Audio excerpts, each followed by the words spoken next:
خور جیر خوره، چه فراری ریپورتی چه وزیر و کلا.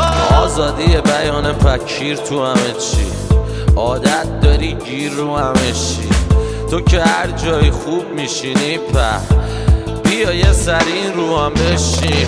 دفعه بعد اسم منو میاری تا تهش وایسا نصف نرو. کاری میکنم از هر جا رد بشی همه بگن ها پسر رو. خندون جر میدم خشتک تو به ما نمیخوری اشک گو. رو تخت من انیمال بیشتره از مهمونی شمشک تو. زاویه بسته میزنم هوادارا بسته این تنم. انرژی هسته ای منم ولی زن شوهر دار دست نمیزنم. من خود ردم بخیه خورده رو مغزم و بعد جلو بقیه